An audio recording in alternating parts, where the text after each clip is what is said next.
السلام علیکم ورحمۃ اللہ وبرکاتہ۔ حامد و مصلی اما بعد، اشہد ان لا الہ الا اللہ وحدہ لا شریک لہ واشہد ان محمدا عبدہ ورسولہ۔ اعوذ باللہ السمیع العلیم من الشیطان الرجیم، بسم اللہ الرحمن الرحیم۔ یا ایھا الذین آمنوا کتب علیکم الصیام کما کتب علی الذین من قبلکم لعلکم تتقون۔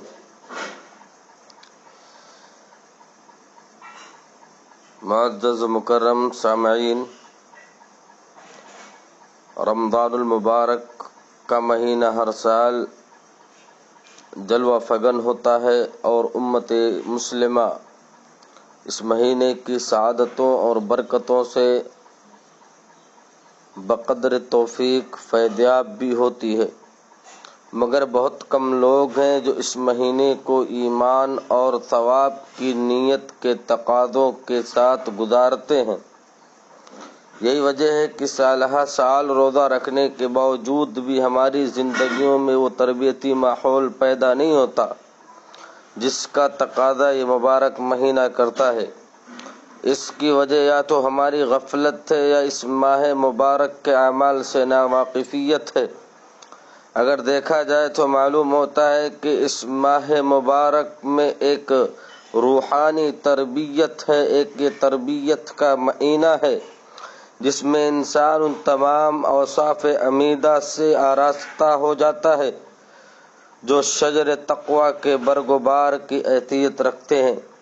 جبکہ روزہ کی فرضیت کا بنیادی مقصد ہی شجر تقویٰ کی آبیاری ہے۔ اللہ تبارک و تعالی ہماری زندگیوں میں رمضان المبارک کے مہینے کو بھیج کر ہماری کیسی تربیت کرنا چاہتا ہے۔ آج کے درس میں تربیت کے وہ پہلو جو ہم سے مطلوب ہیں اسے پیش کیا جائے گا تاکہ ہم ان تربیتی امور کو مد نظر رکھتے ہوئے اس مبارک مہینے کو گزار سکیں۔ تو اس کے لیے سب سے پہلی چیز یہ ہے کہ تقوی۔ رمضان المبارک کے مہینے میں فرض ہونے والے روزوں کا اصل مقصد بیان کرتے ہوئے اللہ سبحانہ و تعالیٰ نے سورہ بقرہ آیت نمبر 183 کے اندر فرمایا، یا ایھا الذین آمنوا کتب علیکم الصیام کما کتب علی الذین من قبلکم لعلکم تتقون۔ اے ایمان والو، تم پر روزے رکھنا فرض کیا گیا ہے جس طرح تم سے پہلے لوگوں پر فرض کیے گئے تھے تاکہ تم تقوی اختیار کرو۔ اس آیت مبارکہ میں متقی ہونے کا مطلب یہ ہے کہ تم اللہ تبارک و تعالیٰ سے ڈرنے والے، عبادت کرنے والے، احکامات پر عمل کرنے والے، منع کردہ چیزوں سے رک کر زندگی گزارنے والے بن جاؤ۔ جس طرح تم حالت روزہ میں بہت سی حلال چیزوں اور حلال کاموں سے اللہ کے حکم سے بچتے ہو، اسی طرح روزے کے علاوہ زندگی میں بھی اسی اللہ کے حکم سے حلال پر عمل کرو اور حرام سے اجتناب کرو، دوری اختیار کرو۔ چونکہ روزہ اصول تقویٰ کو حاصل کرنے کا ایک انتہائی اہم سبب ہے، اس لیے روزے کی بدولت پیدا ہونے والی علامات سے نفس میں تقویٰ کا اندازہ لگایا جا سکتا ہے۔ نمبر 1، روزہ دار روزے کی حالت میں اللہ کی حلال کردہ چیز مثلاً کھانا پینا، جمع اور تمام کام جس طرف نفس مائل ہو، اللہ رب العالمین کے تقرب اور ثواب کی نیت سے چھوڑ دیتا ہے۔ یہ تقویٰ کی ایک علامت ہے۔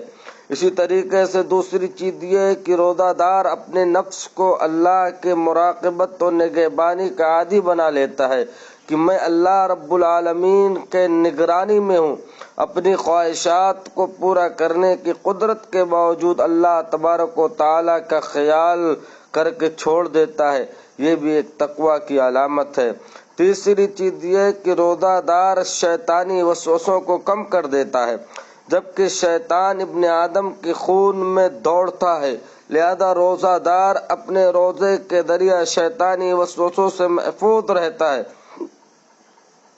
اور اپنے رب کی نافرمانی بہت کم کرتا ہے، یہ بھی ایک تقویٰ کی علامت ہے۔ اسی طریقے سے چوتھی چیز یہ ہے کہ اکثر و بیشتر روزے دار اللہ تبارک و تعالیٰ کی اطاعت کرتا ہوا نظر آتا ہے،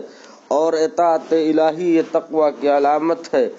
پانچویں چیز یہ ہے کہ جب کوئی مالدار اور غنی آدمی بھوک اور پیاس کا مزہ چکھتا ہے تو فقراء مساکین کے تکلیف کا اندازہ لگا کر ان سے اخوت و بھائی چارگی کے تحت ان پر اپنا مال خرچ کرتا ہے، اور یہ تقوی کے خصال اور اس کی خصلتوں اور اس کے اوصاف میں سے ہے۔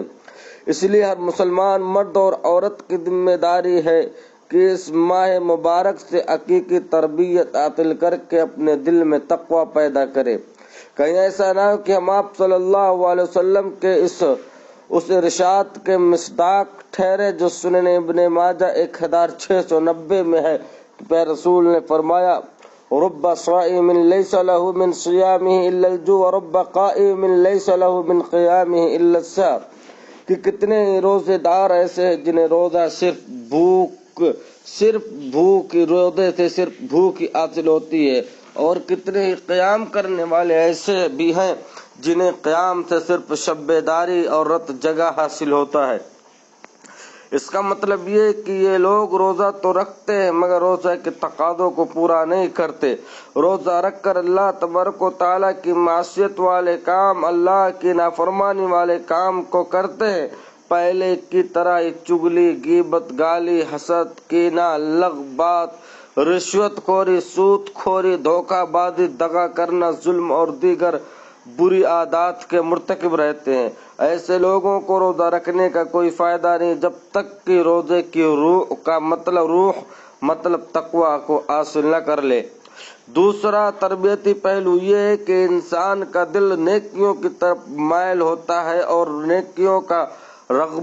کی رغبت اس کے اندر پیدا ہوتی ہے۔ رمضان المبارک کا مہینہ نیکیوں کا موسم بہار ہے۔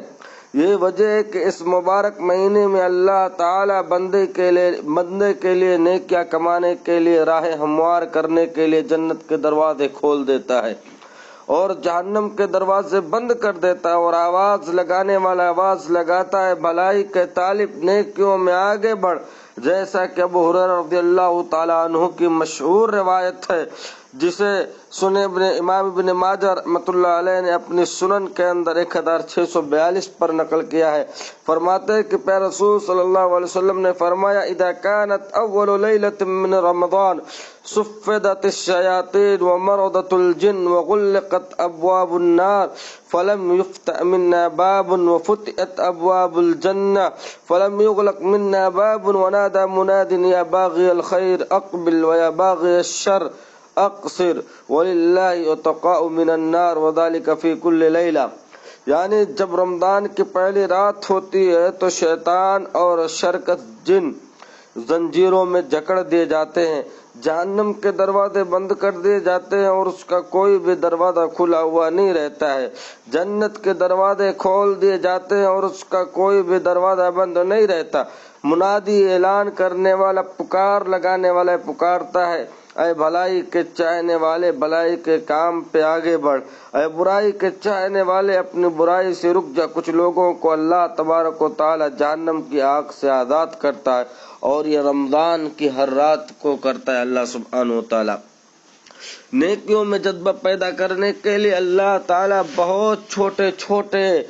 عمل پر ساری زندگی کے گناہ معاف کرنے کے لیے تیار ہو جاتا ہے، جیسا کہ ابو ہریرہ رضی اللہ تعالی عنہ سے کی روایت ہے جسے امام بخاری رحمۃ اللہ علیہ نے اپنی صحیح کے اندر 37 نمبر پر نقل کیا کہ پیارے رسول صلی اللہ علیہ وسلم نے فرمایا، من قام رمضان ایمانا واحتسابا غفر له ما تقدم من ذنبه، یعنی جس نے ایمان اور ثواب کی نیت سے رمضان میں قیام کیا اس کے سابقہ گناہ بخش دیے جاتے ہیں۔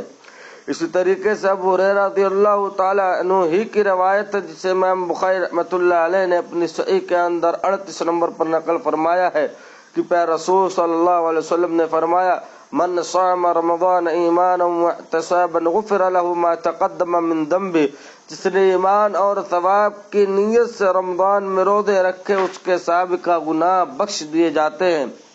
مزید یہ کہ حضرت ابو ہریرہ رضی اللہ تعالیٰ عنہ سے روایت ہے، اسے بھی امام بخاری رحمۃ اللہ علیہ نے اپنی صحیح کے اندر 1901 پر نقل فرمایا ہے کہ پیارے رسول صلی اللہ علیہ وسلم نے فرمایا، من قام لیلۃ القدر ایمانا واحتسابا غفر له ما تقدم من ذنبه،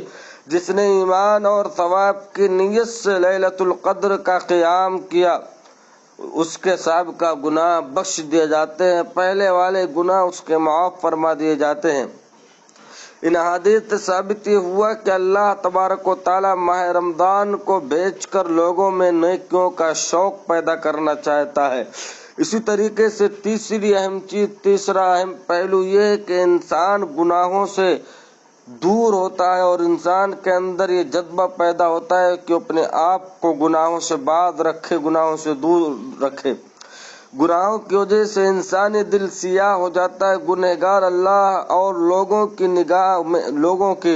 نگاہ میں حقیر و ذلیل ہو جاتا ہے۔ یہ وجہ ہے کہ اللہ تعالیٰ دیگر مہینوں میں بالعموم اور رمضان مبارک کے مہینے میں بالخصوص بندہ مسلم کو گناہوں سے باز رہنے کی دعوت دیتا ہے،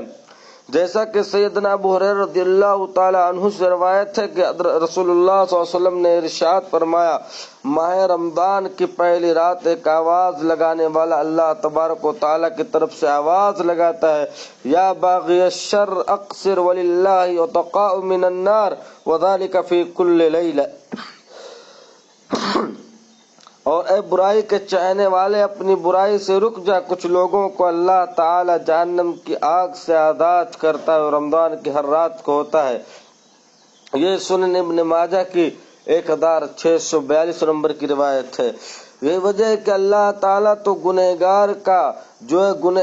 کا روزہ تک قبول نہیں فرماتا ہے، جیسا کہ پیارے رسول صلی اللہ علیہ وسلم کی روایت ہے جو کہ ابو ہریرہ رضی اللہ تعالی عنہ سے ہی مروی ہے۔ صحیح بخاری 1903 نمبر کی روایت ہے کہ پیارے رسول نے فرمایا، من لم يدع قول الزور والعمل به فليس لله حاجة في ان يدع طعامه وشرابہ، جس نے بیہودہ باتوں اور بیہودہ کاموں سے اجتناب نہ کیا تو اللہ تعالیٰ کو اس کے بھوکے پیاسے رہنے کی کوئی ضرورت نہیں ہے۔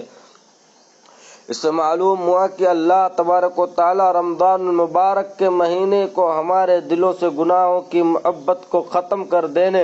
اور نیکیوں سے محبت پیدا کرنے کے لیے بھیجتا ہے۔ اسی طریقے سے ایک پہلو یہ بھی ہے اس کا کہ انسان کے دل میں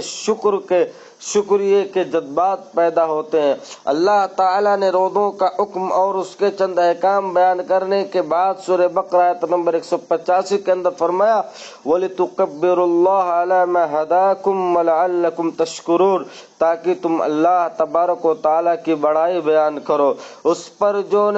اس نے تمہیں ہدایت دی اور تاکہ تم شکر کرو، اس کا شکریہ ادا کرو۔ اس آیت مبارکہ سے رمضان مبارک کے مہینے کی بے شمار رحمتیں، برکتیں، قرآن مجید، روزے اور نیکیوں سے بھرپور رمضان گزرنے کے بعد باری تعالیٰ اللہ سبحانہ و تعالیٰ کا شکر ادا کرنے کا سبق ملتا ہے۔ اسی طریقے سے ایک اہم پہلو یہ ہے کہ انسان اپنی خواہشات پر کنٹرول کرتا ہے۔ معزز و مکرم سامعین، روزے دار کا بھوکا پیاسا رہنا اللہ تبارک و تعالیٰ کو مطلوب نہیں، بلکہ اس بھوک پیاس کے ذریعے جو ایک اہم مقصد ہے وہ ہے خواہشات پر کنٹرول۔ اگر کوئی شخص بھوکا پیاسا رہے اور صرف اللہ کے حکم سے خود اختیاری طور پر باوجود بھوک کے نہ کھائے، باوجود پیاس کے نہ پیے، تو اسے ضبط نفس، اپنے نفس پر قابو پانے کی بے مثال قوت حاصل ہوگی۔ ضبط نفس معمولی بات نہیں، اپنے نفس پر کنٹرول رکھنے معمولی بات نہیں ہے۔ دنیا کے اکثر جھگڑے، فسادات اور باہمی اختلافات کا اصل سبب اپنے نفس پر کنٹرول کی کمی ہوتی ہے۔ ہر انسان میں انانیت، خود پسندی کا جذبہ ہوتا ہے، گھمنڈ ہوتا ہے۔ جس وقت کوئی اس کے اس جذبے کو ٹھیس پہنچاتا ہے تو اس کا نفس بے قابو ہو جاتا ہے اور وہ ایسے کام کر بیٹھتا ہے جو بسا اوقات بڑی خرابی اور تباہی کا سبب بنتے ہیں۔ روزہ انسان کو باوجود قدرت کے رکے رہنے اور صبر و ضبط کے ساتھ کام لینے کی مشق کراتا ہے اور پھر اس کا عملی اظہار بھی کراتا ہے، جیسا کہ سیدنا ابو ہریرہ رضی اللہ تعالی عنہ ہی کی روایت ہے جو کہ صحیح بخاری 1903 نمبر کی روایت ہے۔ اس سے پہلے پیش کی گئی کہ پیارے رسول صلی اللہ علیہ وسلم نے فرمایا من لم يدع قول الزور والعمل به فليس لله حاجة في ان يدع طعامه وشرابه، جس نے بےہودہ باتوں اور بےہودہ کاموں سے اجتناب نہ کیا تو اللہ تبارک و تعالیٰ کو اس کے بھوکا اور پیاسا رہنے کی کوئی ضرورت نہیں ہے۔ روزہ انسان کے اندر صبر اور برداشت کا مادہ پیدا کرتا ہے، بلکہ حقیقت یہ ہے کہ روزہ اس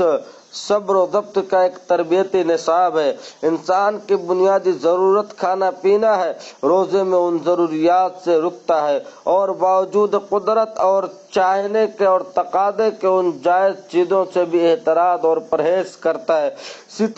اسی طرح ایک بڑا مسئلہ انسان کے ساتھ اس کی انا کا ہوتا ہے۔ کسی سے اس کے مزاج کے خلاف کوئی بات کہی جائے تو فوراً چراغاں ہو جاتا ہے، غصے میں ہو جاتا ہے اور فریق مخالف سے جھگڑا کرتا ہے۔ لیکن روزے کی حالت میں جس طرح بھوک اور پیاس پر صبر کرنا ضروری ہے، اسی طریقے سے انانیت پر بھی قابو رکھنا ضرور ہے۔ جو شخص اس تربیتی نصاب کو حسب ہدایت پورا کرے گا تو یقین کیا جا سکتا ہے کہ اس کے بقیہ ایام میں بھی یہ تربیت اس کو تکبر سے دور، غریبوں کا ہمدرد اور کمزوروں کا معاون، معاشرے کا ایک اچھا انسان بننے میں مدد دیں گی۔ اسی طریقے سے روزے کا ایک اہم تربیتی پہلو یہ ہے کہ انسان کے زبان سے اچھے کلمات نکلتے ہیں۔ انسان اپنی زبان کا اچھا استعمال کرتا ہے۔ راہ رمضان المبارک میں رکھے جانے والے روزوں کا مقصد ہی یہی ہے کہ بندہ مسلم جس طریقے سے کھانے پینے سے مکمل اجتناب کرتا ہے، اسی طریقے سے فحش کلامی، جھوٹ، چگلی، غیبت، الزام لگانا اور بیہودہ گوئی سے مکمل اجتناب کرے۔ آنکھ سے کسی غیر محرم کی طرف نہ دیکھے، کان سے موسیقی یا گانا وغیرہ نہ سنے۔ اگر ہم نے ان باتوں کا خیال کر لیا تو دن بھر بھوکا پیاسا رہنا مفید ہوگا۔ بصورت دیگر اگر ہم نے ایسا نہیں کیا تو دن بھر بھوکا پیاسا رہنے کی ضرورت نہیں ہے، جیسا کہ ابو ہریرہ رضی اللہ تعالیٰ عنہ ہی کی روایت جو اس سے پہلے صحیح بخاری کی 1903 نمبر کی روایت پیش کی گئی۔ آپ نے صلی اللہ علیہ وسلم نے فرمایا جس نے بےہودہ باتوں اور بےہودہ کاموں سے اجتناب نہ کیا تو اللہ تعالیٰ کو اس کے بھوکے پیاسے رہنے کی کوئی ضرورت نہیں ہے۔ جبکہ ایک دوسری روایت میں تو آپ صلی اللہ علیہ وسلم نے یہاں تک فرما دیا کہ کھانے پینے سے رک جانے کا نام روزہ نہیں ہے،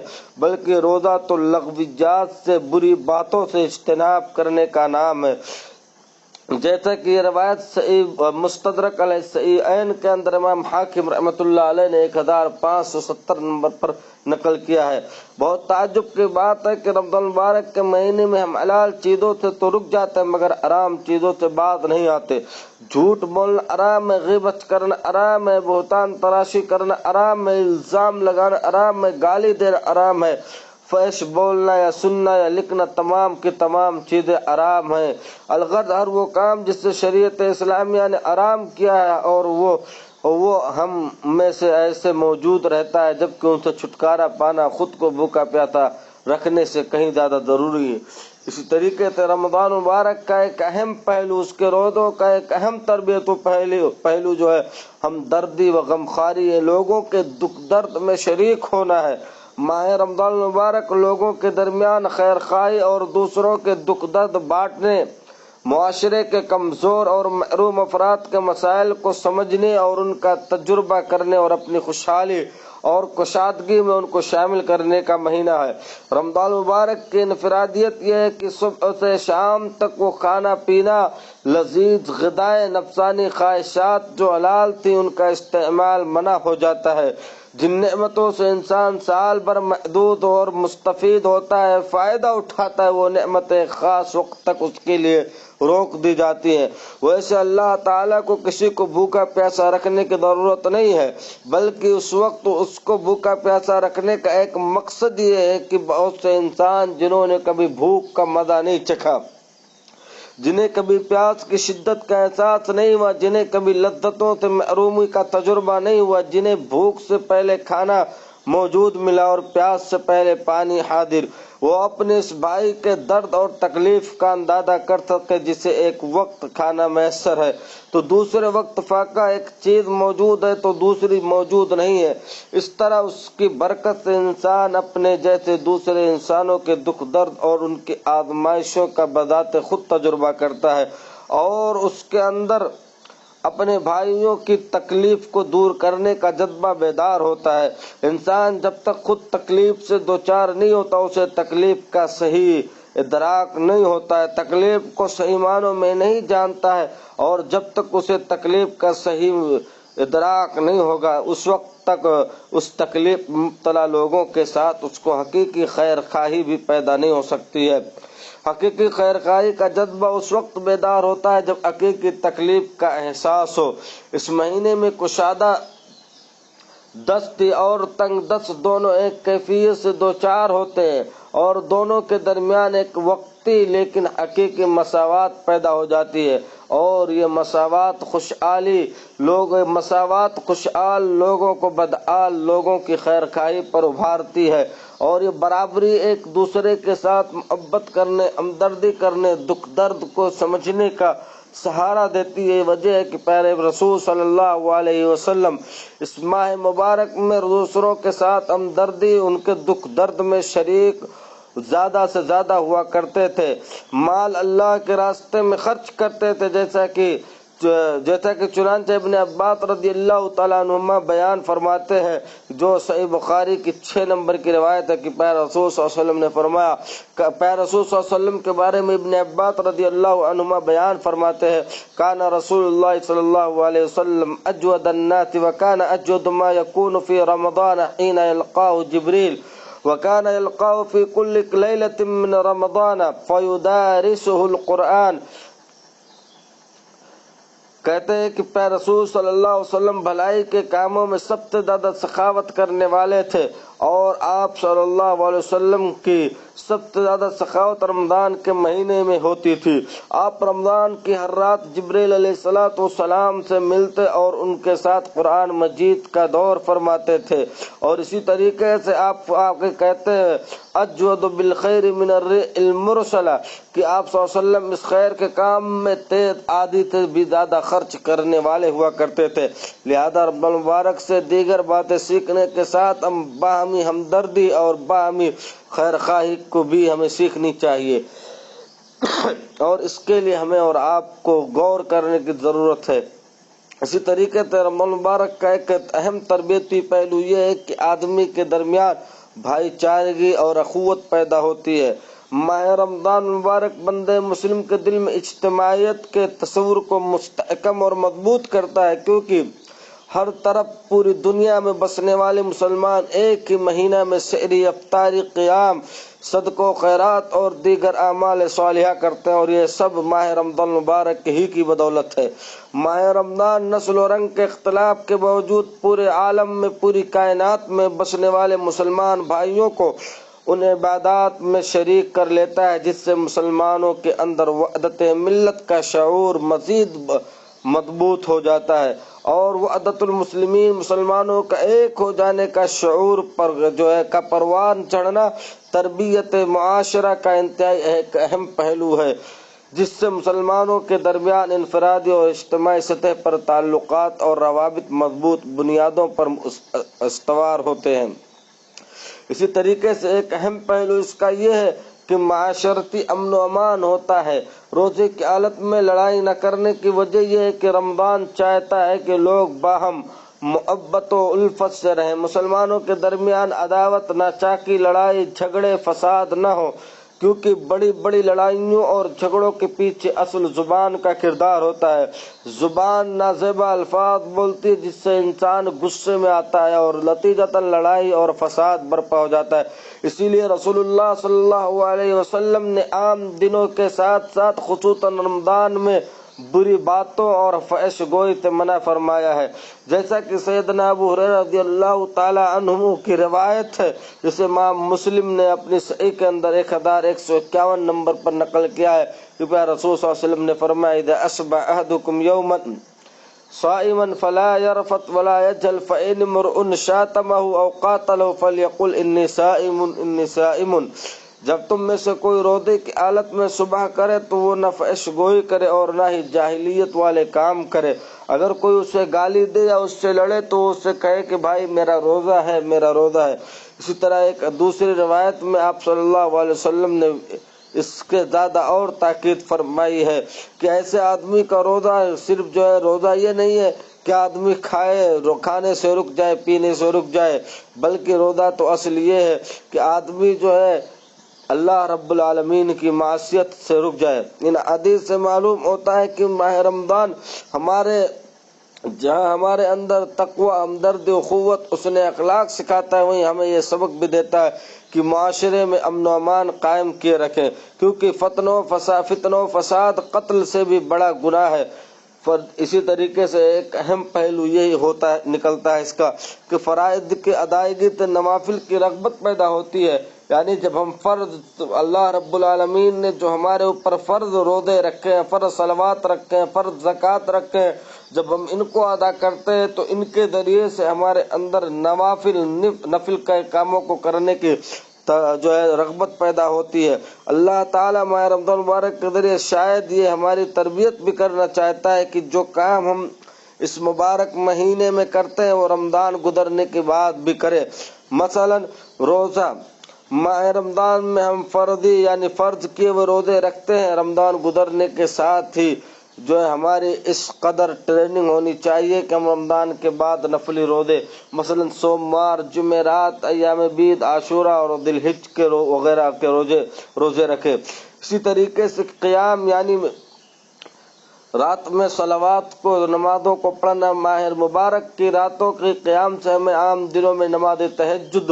پڑھنے کی ٹریننگ حاصل کرنی چاہیے۔ اسی طریقے سے صدقہ و خیرات، رمضان مبارک میں کیے گئے صدقہ و خیرات سے عام دنوں میں بھی صدقہ و خیرات کرنے کی عادت ڈالنی چاہیے۔ اسی طریقے سے تلاوت قرآن مقدس، ہم رمضان کے مبارک مہینے میں بکثرت تلاوت کرتے ہیں، رمضان گزرنے کے بعد بھی قرآن مجید کی تلاوت کی عادت ڈالنی چاہیے۔ اس طرح وہ تمام اعمال صالحہ جو ہم رمضان میں بجا لاتے ہیں، کرتے ہیں، رمضان گزرنے کے بعد بھی وہ کسی نہ کسی صورت میں ہمارے اندر موجود ہو، پھر جا کر ہم ماہ مبارک کے حقیقی تربیت حاصل کر سکیں گے، وگرنہ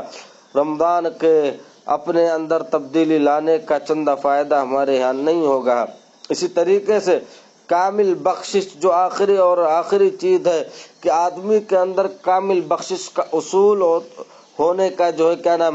ایک جذبہ پیدا ہو جاتا ہے۔ رمضان سراپا بخشش و مغفرت کا مہینہ ہے، اس لیے اللہ یہ چاہتے ہیں کہ ہم اس مبارک مہینے میں بندے مسلم 11 مہینوں کے گناہوں کی بخشش کروا کر جنت کا حقدار بن جائے۔ یاد رکھیں جو رمضان کو پا لینے کے بعد بھی توبہ استغفار کے ذریعے اپنے گناہوں کو معاف نہ کروا سکا، اس پر رسول اللہ صلی اللہ علیہ وسلم نے سخت وعید سنائی ہے۔ چنانچہ صحیح ابن حبان کے اندر 907 نمبر کی روایت ہے کہ آپ صلی اللہ علیہ وسلم ایک مرتبہ منبر پر چڑھے اور آمین آمین آمین فرمائے۔ آپ صلی اللہ علیہ وسلم سے اس کی وجہ پوچھی گئی تو آپ صلی اللہ علیہ وسلم نے فرمایا ان جبرائیل آتانی فقال من ادرک شہر رمضان ولم یغفر له فدخل النار فأبعده الله قل آمین فقلت آمین ومن ادرک ابویہ او احدهما فلم